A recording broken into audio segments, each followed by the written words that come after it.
Imagine you're on a school bus, minding your own business.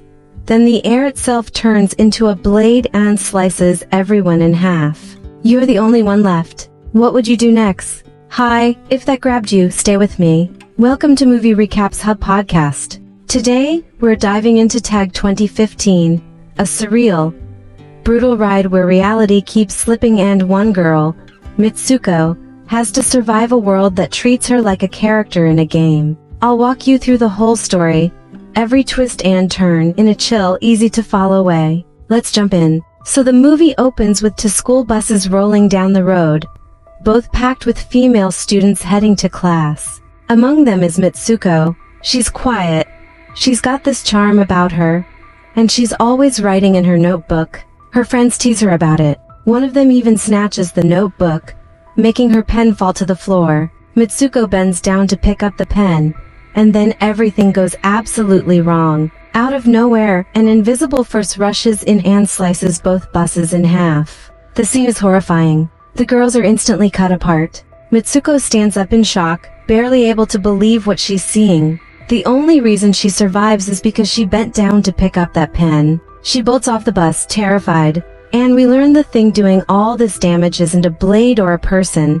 It's the wind. The wind itself is cutting through everything. Mitsuko runs and screams for help. Ahead she sees four girls and yells to them to duck. But it's too late. The wind slices them in half. Miraculously, Mitsuko manages to save one of them for a moment. But the wind keeps going. They warn some cyclists nearby. The wind doesn't care. It slices through a cyclist. And tragically, even the girl Mitsuko saved ends up meeting the same fate. Now fully freaked out, Mitsuko runs with no plan. She comes to a river and sees it's full of bodies. The wind's already killed so many. She's shaken. She takes clothes from one of the dead bodies and changes into them, then keeps walking. Eventually, Mitsuko reaches a school, full of female students. While she's trying to process everything, one of the girls comes up and says, "How are you?" It's Mitsuko's best friend Aki. Mitsuko is still in shock and asks, "Are you really my best friend?" She's having a hard time grasping anything. It's revealed they share a strong bond. A gust of wind blows through the area, terrorizing Mitsuko. She runs inside for shelter, and Aki follows, confused and asking, "Why are you trembling so much? Why are you so scared? What happened to you?" Mitsuko finally tells her everything. How the wind came out of nowhere and killed all the students, slicing them apart. Aki tries to comfort her. She takes Mitsuko to a window, puts her hand outside, and says, "Look, it's just the wind, nothing else." But then Aki decides to skip class. She and two friends, Tai and Sora, take Mitsuko and head out toward the woods. They get to a lake deep in the forest and start talking. Sora throws a rock into the water to make a point.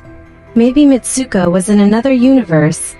Infinite alternate realities, where small actions might or might not happen. To freak things up even more, a giant crocodile suddenly emerges from the lake and devours Tai. For a second, everyone's horrified, and then Tai reappears unharmed. Sora explains bluntly, in another universe Tai might have been eaten, but in this one she wasn't. Reality is fracturing. Near the lake they find a bed and start playing with pillows. Mitsuko notices two girls watching them from a distance. One of those girls is dressed as a bride. Then, in a blink, both of those girls vanish. Sora says something key, "Our fates are predetermined. But if you want to change your fate, you must do something that is impossible in another universe." They go back to school. Later, Mitsuko spots a pillow next to her seat. She bends down to pick it up, and the teacher suddenly pulls out a minigun and starts shooting everyone in the classroom. Chaos. Everyone, including Aki, is killed. Mitsuko is terrified. Once again, the small action of bending saved her. The teacher stalks over to Mitsuko and snarls, "How dare you have the courage to skip my class? Are you ready to die now?" At that moment Tai and Sora rush in to save Mitsuko. But another teacher shows up and shoots them dead. Mitsuko and a few other survivors run out of the building while teachers continue to gun people down. Somehow Mitsuko manages to escape the school compound with others, but she trips. The wind appears again and slices through the remaining girls. Mitsuko is the only one left. She runs to the town police station. A lady officer is there. Mitsuko explains everything, but the officer chuckles and asks, "Why are you still wearing a school uniform?" She also keeps calling Mitsuko Ko, which confuses her. The officer tells her to look in a mirror. Mitsuko does, and her appearance has completely changed. Then the officer says, the reception is about to start, places Mitsuko, now called Ko, into the police car, and they drive to a marriage hall. On the way, people on the streets are congratulating Ko. When they arrive, Mitsuko sees Aki there too. Mitsuko bolts to Aki and asks, "What is going on? What is all this?" Aki whispers, "Stay quiet. Right now, we are under someone's control. Do exactly as I say, and I'll help you." Mitsuko nods. Aki helps Mitsuko get ready in a wedding dress, but a group of girls comes in and starts mocking her. Aki loses it and kills them, one by one. Before the ceremony, Aki gives Mitsuko a broken, sharp-edged bottle for protection. When Mitsuko reaches the ceremony, she expects a groom, but instead finds a coffin standing upright at the altar. Inside the coffin is a person wearing a large pig mask. Mitsuko screams, then remembers the broken bottle and uses it to attack the person in the coffin. All hell breaks loose in the wedding hall.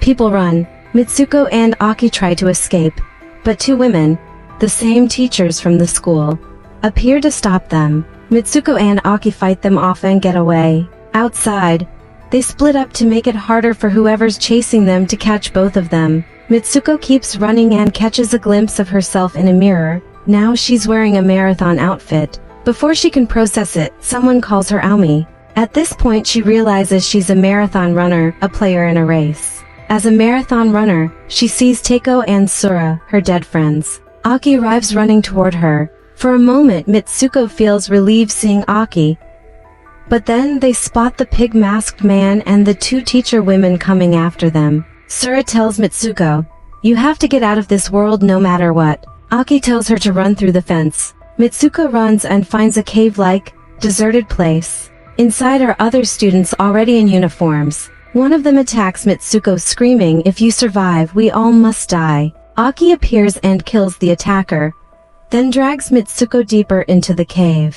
Inside, Aki has Mitsuko say her name out loud, a method that helps Mitsuko return to herself. Then Aki shows Mitsuko a cable implanted in her hand and tells her to pull it so Mitsuko can escape this world. Mitsuko refuses at first. She's terrified that pulling the cable might kill Aki. Aki forces her, explaining, they are in a fictional world, not real. Someone put them there and will keep killing people unless Mitsuko, as the main character, does something to change it. If you pull the cable, Aki says, I can return to the real world, and you can reach the final stage. Heart-wrenchingly, Mitsuko pulls the cable from Aki's hand, and Aki is split into two pieces. A gate opens. Mitsuko steps through and finds herself somewhere else. A world full of men. This new place is surreal. It's a world populated only by men who are playing a violent 3D survival horror game called Tag. In the game, Mitsuko, Ko, and Asumi are playable characters. There are even posters of the three of them plastered around. A boy approaches Mitsuko and says bluntly, "You are from the future." She faints. When she wakes up, Mitsuko finds rows of girls stored in cases like mannequins. Walking further, she sees an old man playing the very game that's been torturing her. The old man says, "I created this game." He explains that 150 years earlier he was a student who studied alongside her and had feelings for her. When she died, he took her DNA and her friend's DNA to create clones, so he could use them in his 3D game. Mitsuko sees full-size models of herself and her friends and is stunned. Then a young boy appears, the younger version of the old man. He undresses and goes to a bed, telling Mitsuko to join him. The old man reveals that the final stage is for Mitsuko to sleep with his younger self. He says it's been his deep, unfulfilled wish for years. Mitsuko starts to approach the bed, and in that moment she remembers Sura's words. If you want to change your fate, do something impossible in another universe. Instead of following the old man's plan, Mitsuko snaps. She attacks the young boy, chokes him, and screams, "Stop playing with us like toys." Then she grabs the old man's cane and drives it into his stomach, killing him. This action shocks him because it was never part of his game. She did the impossible. That choice changes everything. After that, the film shows Mitsuko at the beginnings of the 3 key scenarios: the bus, the wedding hall, and the marathon.